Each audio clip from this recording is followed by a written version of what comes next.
Hello friends. So today we'll be discussing about post-litigation mediation.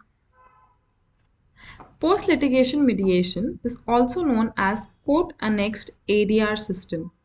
Through this system, the disputing parties in pending cases are either referred by the court to the mediation or voluntarily approach to enable them to arrive at an agreement in order to bring finality to litigation and put an end to the inter se dispute.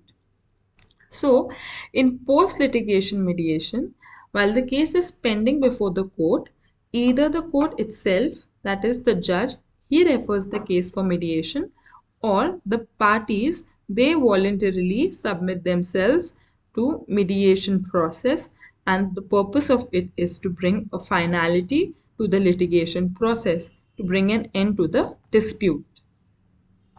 For instance, even after an industrial dispute comes before a labor court or industrial tribunal, it may be referred to mediation by a mediator on the panel of the court or tribunal at any stage after the other party or parties to the case enter appearance.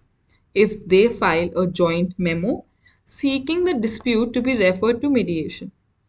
So if we take an example of an industrial dispute, so if the dispute is before a labor court or industrial tribunal, then also any mediator on the panel of that court, labor court or tribunal, he can at any stage refer the dispute for mediation if the parties they file a joint memo seeking that the dispute to be resolved by mediation. A dispute that has not been settled by the procedure of conciliation provided under the Industrial Disputes Act 1947 before it went up for adjudication may subsequently be settled by mediation. So if the conciliation process has been tried and after that it went up for adjudication, still it can be given for mediation. The backlog of cases in the judicial system in India has made alternative dispute resolution mechanisms an urgent need. Mediation is one of the ADR mechanisms that is gaining importance throughout the country. So, as we have already discussed in the previous classes, that mediation is one of the most important means of alternate dispute resolution to bring an end to any conflicting situation. The division bench of the Supreme Court in Afcons Infrastructure Private Limited versus Cherian Varki Construction Company Private Limited held that the parties in a suit may be ordered to participate in mediation under Section 89 of the Civil Procedure Code and Order 10, Rule 1A of the Civil Procedure Code.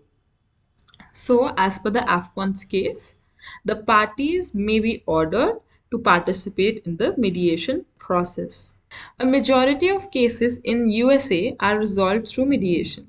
Some of their courts refer cases on voluntary basis and others insist the parties to go for mediation. So when we talk about the system in USA, there a lot of cases get resolved by means of mediation itself, whether it is on voluntary basis or the court refers the parties to mediation.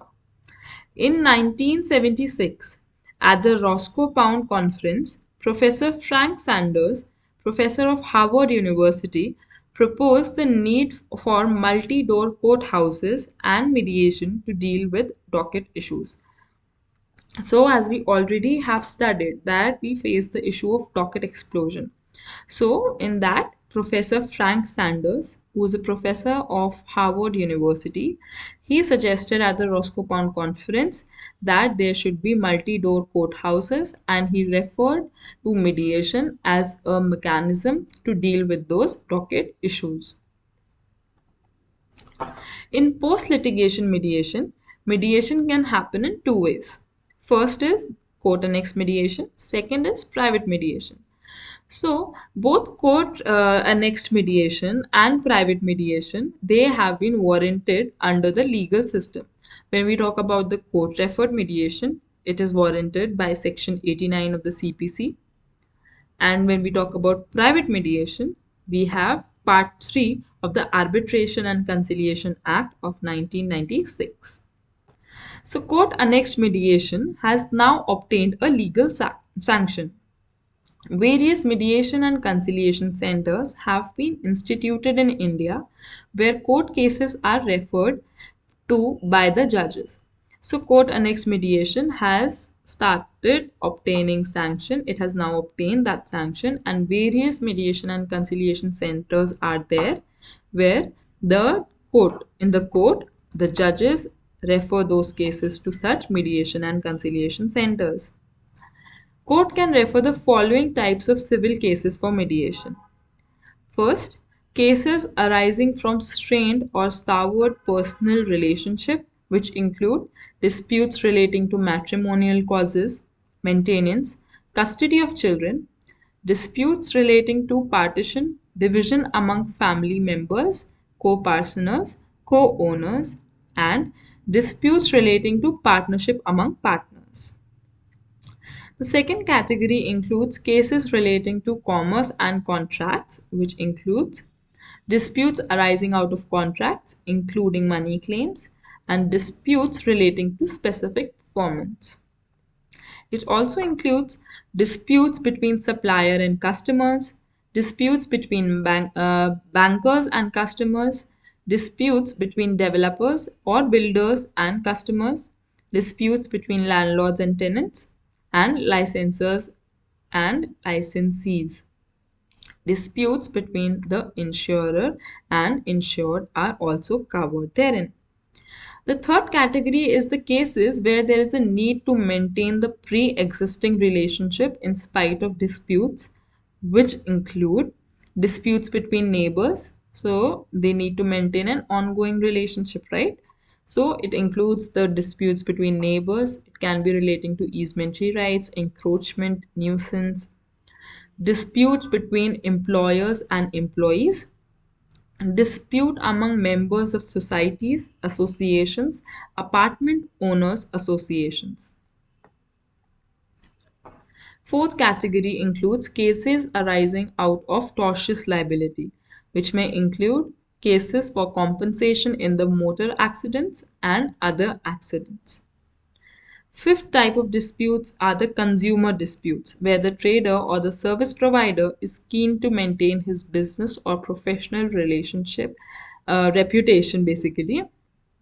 So the trader or the service provider is inclined on maintaining his reputation and credibility.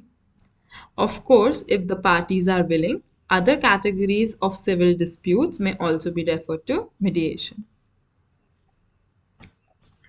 Now, when we talk about a reference by the judges, reference by the courts to mediation, we need to discuss the role of referral judges here. So, firstly, who is a referral judge? Judges who refer the cases for settlement through the ADR methods are known as referral judges. They play a very important role in court referred mediation. So, who are referral judges? The judges who refer the case for an ADR method. The success of mediation will depend on the proper selection and reference of only suitable cases by referral judges.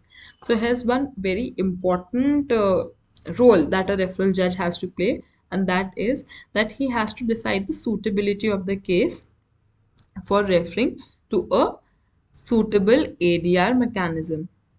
Section 89 of the CPC, court has to take into account which ADR is best fit for the dispute.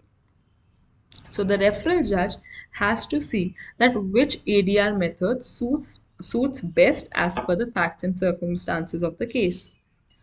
Now, what is a referral order? The mediation process is initiated by a referral order. The referral order, what is a referral order is that the mediation process, it begins with a referral order. Who gives this referral order? The referral judge. The referral judge should understand the importance of the referral order in the mediation process and should not have a casual approach in passing the order. That is, the referral judge should have a clear idea as to which ADR process is suitable for the particular situation, and according to that, he should pass an order. The referral judge plays a crucial role even after the conclusion of mediation. Even if dispute was settled by mediation, the court retains the control and jurisdiction over the matter, and the result of mediation will have to be placed before the court for passing consequential order.